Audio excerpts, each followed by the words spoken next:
Hello and welcome to another episode of The Advantage. I'm your host, Michael Fiddle. Today is Wednesday, November 8th, and on today's show, we are doing NBA DFS strategy talk. I'm going to go through, I'd say, 5 or 6 key points that if you're playing NBA DFS, you better be checking these boxes. I'm the type to get shit done. You the type to observe. March Madness on my speakers, but today's November 23rd. Got something loud in the blunt, yeah. I don't say what I want, yeah. Probably somewhere sunny getting tan. Foreign women in the sun, yeah. That's all that I need. That's all that I need. That's all that I need. Got my brothers with me. Got my brothers with me, and my mama's healthy. That's all that I need.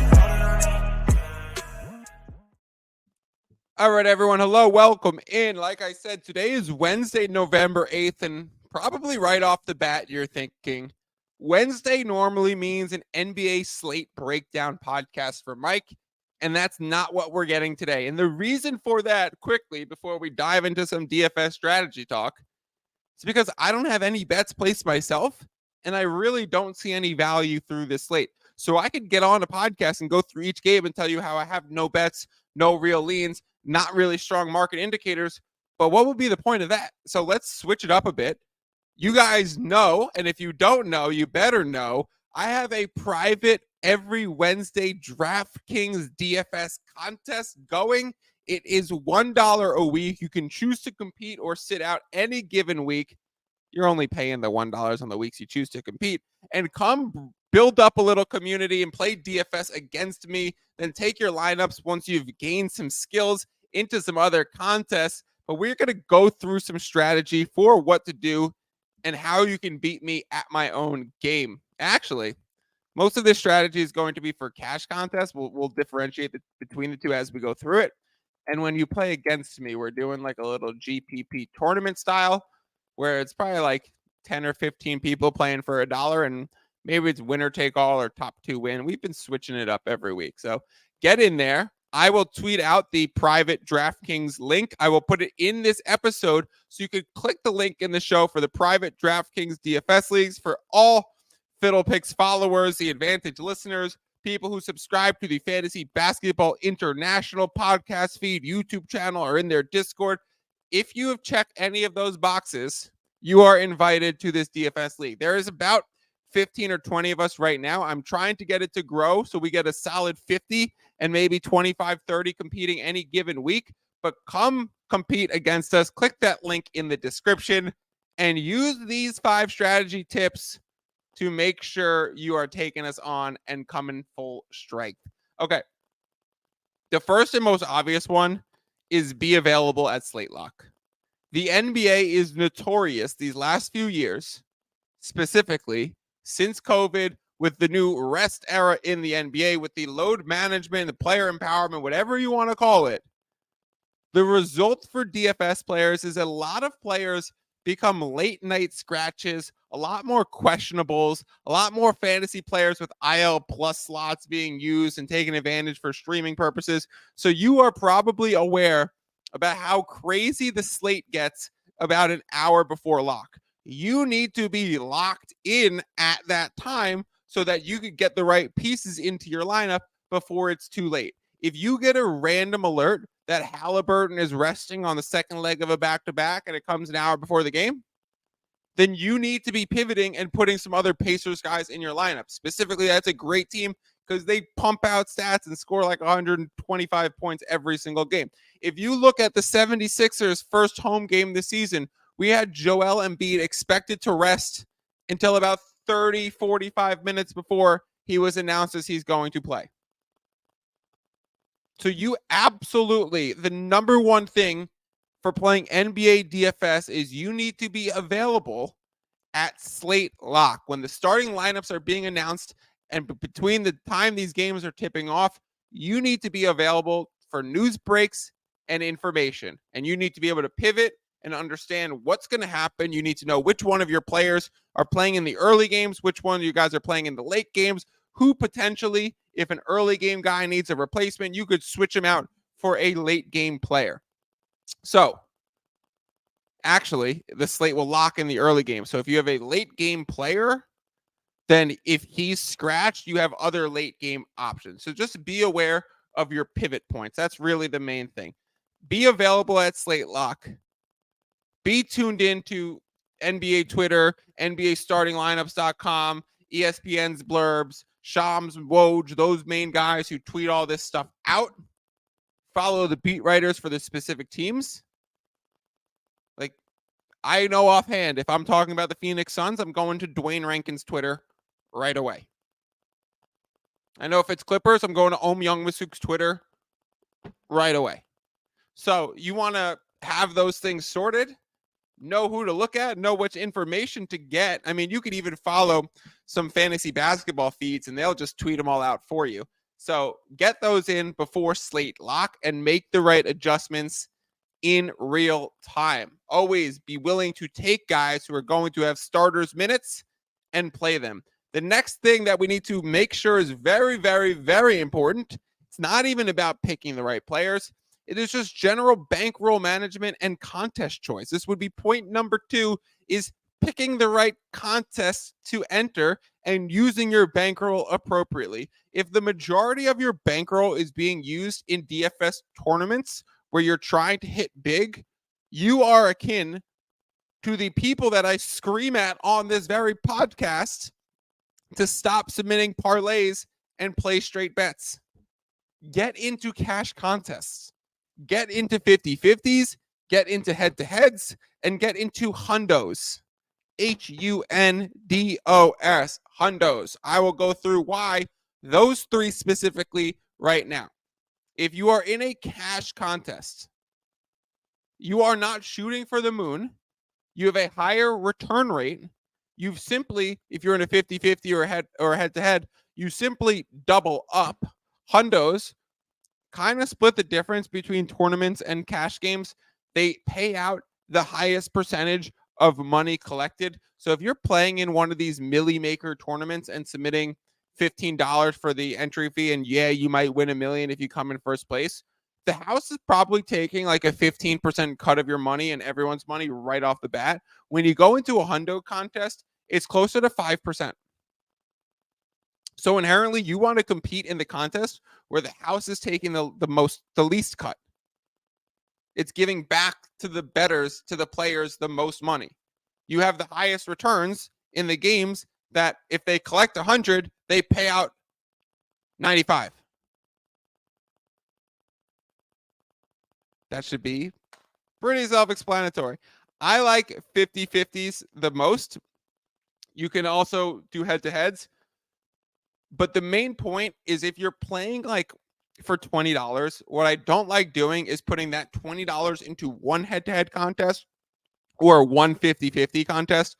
What I would like to do is split that up into, I mean, in an ideal world, 20 different $1 contests or 10 different $2 contests. Because if you are happen to have a lineup that's trimming on the margins of cashable or not cashing, you are make or break, do or die if it is all in one spot. If you have it across 10 contests, you might cash in 6 of them and not cash in 4 of them. You might cash in 3 of them, not cash in 7 of them, but you are reducing the variance than if you were just playing one do or die. So pick the right contest, stick to cash contests more than GPP tournaments, choose the ones that pay out to the players the highest percentage of total money entered. Yeah. And split your contest fees. Just enter the same lineup, do the bulk enter feature into 15 contests each for $1. You will reduce your variance. The third point of strategy that I want to go over is understand stack ratios and correlations. Now, if you play DFS fantasy football, if you listen to my The Advantage Sports Betting podcast, you hear me talk about DFS football every single week. And when we talk about stack ratios and correlations, we're immediately like a running back and that team's defense, a quarterback and their wide receiver, and a reverse stack of the opposing wide receiver. And then you could balloon these points together. In NBA, it's not that sophisticated. It's kind of like you want to target games per se. you want to bulk into certain games for stack ratios, playing into a Pacers Spurs game where the total is 240 total points and trending up. And you're like, I could either choose 4 players from there or take players in the Heat versus the Knicks. Stack the game that's going to have tons of stats produced. And then within that, ideally, you don't take the number 1 and 2 star on the same team. Ideally, you're not taking Kevin Durant and Devin Booker together. Instead, take the number 1 star on one team and the number 2 star on the opposing team. So if this is Nuggets versus Suns, you don't play Jokic and Jamal Murray. You don't play KD and Booker. What you do is you split the difference. I mean, it's probably not the best examples because Jokic and Booker is just a lethal combo. But let's use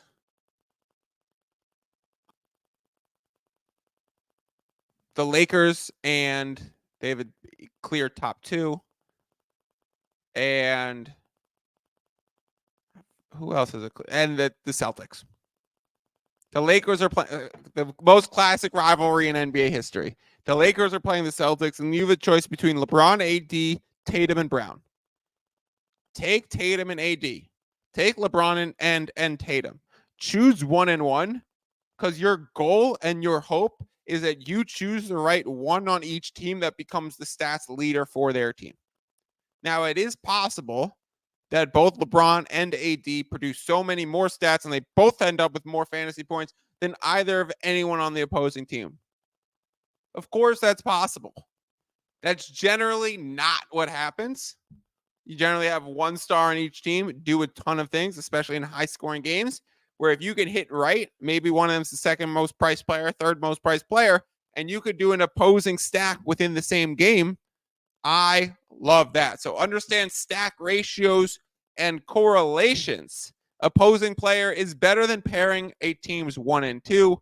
Pick your number 1 and choose the other team's number 2. Now, let's talk about which stats to prioritize. So we talked about being available at Slate Lock.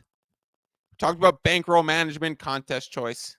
We talked about understanding certain stack ratios and correlations. Let's talk about which stats to prioritize. Expected minutes is obviously number 1. If you're getting starter run, like fuck up per 36 in DFS. It's the most useless stat. It works in a thing like season-long fantasy where you're expecting development and more usage as the season goes on. So if you could pick the right spots, if you get it off a back-to-back where you're streaming, you play into a per 36. Those things don't really matter in the DFS world where you're going to get 23 minutes or the other dude's going to get 29. The only way I'm choosing the dude with 23 is if there's a staggeringly high usage rate and pace expected in that game. So expected minutes has to be number 1. Even the dudes that just get their cardio have a safe floor. You talk about the guys like Dorian Finney-Smith. Like, he's just going to get his run, but on any given night, he can get you a random. Like, his floor is probably going to be about 20, and on any random night, he could get you 35. So stick with guys that are going to get that burn and get that run and get expected minutes, and then go into usage and pace. So usage rate is a NBA catch-all analytics stat that tells you how often that player is involved in a scoring or assisting play on offense for their team. So I think Luka's is like 40% of the time Luka either scores or assists for a Mavericks bucket. It's crazy. Harden's probably number 2. Inherently, those are the guys who are putting up massive DFS points. A guy like Jokic, very high usage. So play into usage rate, especially when you're picking at the bottom of the barrel. If you're looking at a backup point guard who might get starters minutes and he's got a good usage rate and he's cheap, then that's a no-brainer, which brings me to one of my last points. I'm going to go 6 instead of 5. play into certain chalks in these cash contests. So this podcast has been pretty much a few quick tips for playing a cash contest. So if you are playing in these cash contests, these 50-50s, these hundos, these double ups for $2, $3, $4, $5 entries, one thing you definitely want to do is don't try and get too cute. Don't try and get too sexy. Play into the chalk. Be available at Slate Lock so you know who that chalk is. These things come full circle. What does chalk mean in DFS world? Chalk is a general term to describe the people that everyone are using that night.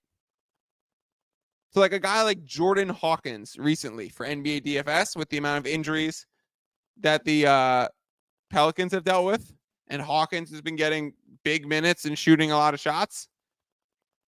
He's been a no-brainer in some of these lineups. Cam Thomas for the Nets. Finally on this slate is at $7,000. The dude's been an absolute heater with crazy usage and starting, and he just hasn't been priced appropriately. So he's just been chalk every slate because his roster percentage has been so high. Chalk very much compares to roster percentage and ownership. If someone's going to be relatively cheap and they're going to have 80% ownership, just do it. That's really my advice. I mean, there's a few spots where if you have serious conviction the other way and you really don't understand why people are playing this player, then you can go the opposite way. Then maybe you put that lineup in a tournament. But if you're playing in a cash contest and you know 84% of people are probably going to be on Jordan Hawkins at $3,900, expected to play 34 minutes because McCollum has a collapsed lung, Alvarado's hurt, Trey Murphy's out for 3 weeks, Dyson Daniels still a rook, like they need some shooting and he's not a shooter. And Jordan Hawkins is playing 32 minutes and he's going to take 9 3-pointers and he's 3,900 or 4,200. You absolutely play into that chalk. Just let other people get cute and hope it doesn't work out, only for it to probably work out and be fine.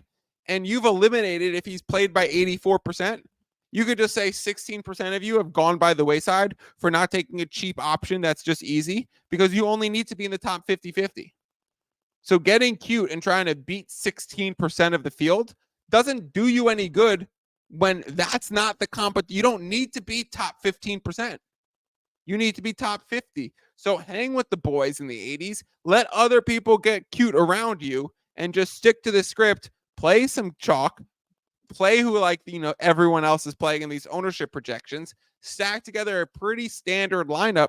And you could actually really build a bankroll by just choosing the basic guys and choosing the right contest. It's really actually not, it's pretty simple advice. If you are playing against me in the private tournament where there's 16 teams, it's for $1 and one person's taking home the 16 bucks, then you need to get cute. Then you're making the choice of is this a Donovan Mitchell night? Is this randomly a Brogdon night? You have to get really weird and choose some random player to do that. My last point. This is so true for NBA DFS and so never talked about for NFL DFS. And I wish in the NBA world we would just join the NFL world and stop talking about these things because it doesn't matter at all. Don't concern yourself with expected blowouts. It is never a good reason to not take a player because he's going against the Wizards and you're like, oh, they're going to blow the Wizards out. He's not going to play in the fourth quarter. If we get to that point, he's probably got 30 and 10 and 6. He's probably got a heater on his number. Do not concern yourself with blowouts. These stats are pretty consistent across the NBA, and you could just catch yourself in a hole avoiding an obvious choice because you're scared of a blowout. I hear that so often, and it's such a public schmuck sentiment that I want to hammer it home, make it the final point, and say, don't concern yourself with anticipated blowouts. There are still tons of stats to accumulate in those games. So, quick 20-minute pod, NBA DFS strategy show. We talked about being available at Slate Lock. We talked about bankroll management, contest choice. We talked about understanding stack ratios and correlations. We talked about which stats to prioritize, expected minutes, usage rate, and pace.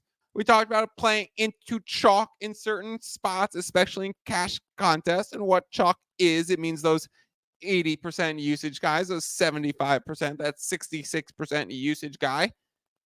And then don't concern yourselves with anticipated blowouts. Now, what you really should do after taking in all this beautiful information is I will remind you guys just one more time, go sign up for the NBA private DraftKings League. Let's create a little community of people who play against each other. Whether you are a Fiddles Picks follower on YouTube, whether you subscribe to my Substack, whether you listen to on the Fantasy Basketball International YouTube or podcast channel or in their Discord, get in the DFS League. I don't want to tell you twice. I'm out of here. Thank you for your time today, and peace out.